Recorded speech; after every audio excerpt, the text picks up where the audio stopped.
আসসালামু আলাইকুম দর্শক শ্রোতাবৃন্দ, দ্য বিডিসান চ্যানেলে আপনাদেরকে স্বাগতম ও শুভেচ্ছা। আজকে আপনাদের সাথে আলোচনার বিষয় হচ্ছে মানবিক করিডোর। কক্সবাজার দিয়ে যে মানবিক করিডোরটা মিজোরাম দিয়ে নাগাল্যান্ড হয়ে প্রায় আপনার সেই মণিপুর পর্যন্ত একটা করিডোর, যেটা প্রচারণা চালানো হচ্ছে। এটা মূলত ভারতের মিডিয়া থেকেই চালানো হয়েছে। এই করিডোরটা মূলত আসলে আপনারা জানেন, ভারতীয় মিডিয়া এটাকে অতিরঞ্জিত করে বলতেছে যে তারা বাংলাদেশের নিরাপত্তা বিঘ্নিত হবে, এবং বাংলাদেশের কিছু মানুষ যারা অ্যাক্টিভিস্ট আছেন তারাও বলতেছেন এটা বাংলাদেশের জন্য হুমকি হবে। এবং কারণ চট্টগ্রাম বন্দরের লিজ আমেরিকার হাতে গেলেও অনেক বিপদ এবং ঝুঁকি বেড়ে যাবে।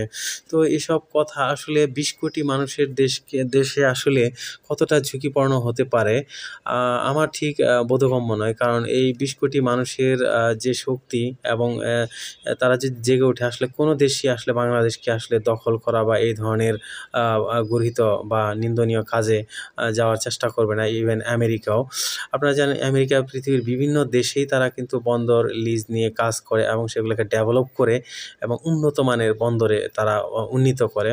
যেমনটি দেখা গিয়েছে সিঙ্গাপুর ছোট্ট একটি দেশ, বাংলাদেশের একটি জেলার চেয়েও ছোট, অনেক ছোট। বাংলাদেশের সবচেয়ে ছোট জেলা যেটি, তার চেয়েও ছোট, মেহেরপুরের চেয়েও ছোট। তো সেই দেশটা কিন্তু পৃথিবীর অন্যতম একটা শক্তিশালী অর্থনীতির দেশে পরিণত হয়েছে। তাদের মাথাপিছু আয় অনেক বেশি এবং সমুদ্রই তাদের সম্পদ। তারা কিন্তু ওই সমুদ্র থেকে যে ট্যাক্সটা পায়, হ্যাঁ, ট্রানজিটের জন্য, সেটা দিয়েই কিন্তু তারা তাদের দেশকে চালায়। তো এখানে চট্টগ্রাম বন্দরকে যদি আসলে ডেভেলপ করা হয়, আমাদের বাংলাদেশে যেভাবে দুর্নীতি, তারা এতটা ডেভেলপ করতে পারবে না। বেশিরভাগ ক্ষেত্রে তা দুর্নীতিগ্রস্ত দেশের ক্ষেত্রে আসলে লুটপাটই বেশি হয়। তো এক্ষেত্রে বিদেশিরা বা আমেরিকা যদি কাজটা করে, অনেক নিখুঁতভাবে করবে এবং আমি মনে করি তাতে করে বাংলাদেশের নিরাপত্তাও যথেষ্ট শক্তিশালী হবে। কারণ ভারতের হুমকি ধামকি তখন এতটা কাজে লাগবে না। কারণ আমেরিকার সরব উপস্থিতি থাকলে আসলে ভারত, এখানে আমেরিকারও কিন্তু স্বার্থ রয়েছে ভাই।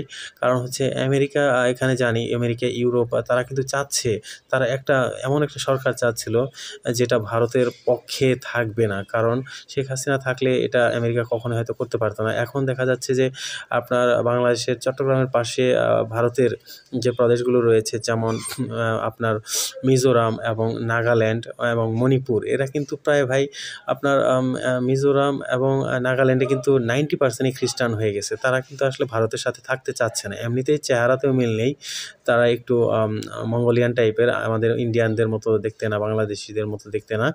তো তারা চাকমা টাইপের, তারা ইন্ডিয়ার সাথে আসলে থাকতে চায় না। তো এখানে মিজোরাম এবং নাগাল্যান্ড এবং মণিপুর এরা কিন্তু স্বাধীন হতে চাচ্ছে। এখন কীভাবে এই ভারত থেকে তারা স্বাধীন হতে পারে? এটার সুযোগটা অনেক কম। বাংলাদেশের সাহায্য লাগতেছে, যেখানে শেখ হাসিনা থাকলে তিনি কিন্তু করতেন না, ভারতের একনিষ্ঠ শাবক ছিলেন।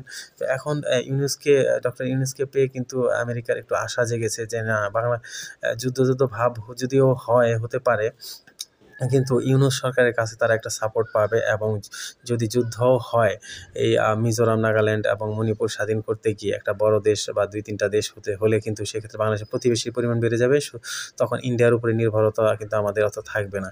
এবং এই মানবিক করিডোর আসলে আমেরিকাই তৈরি করতে চাচ্ছে। কারণ এখান দিয়ে ট্রানজিটের মতো ব্যবস্থা করলে মূলত ওই দেশগুলোতে অস্ত্র বা যদি যুদ্ধ লেগেই যায়, সেক্ষেত্রে কিন্তু যথেষ্ট রসদ সরঞ্জাম, খাবার সামগ্রী এগুলা প্রেরণ করার জন্য আমেরিকা, ইউরোপের রুট লাগবে এবং সেই রুটটার জন্যই মূলত তারা মানবিক করিডোরের দাবি করেছে।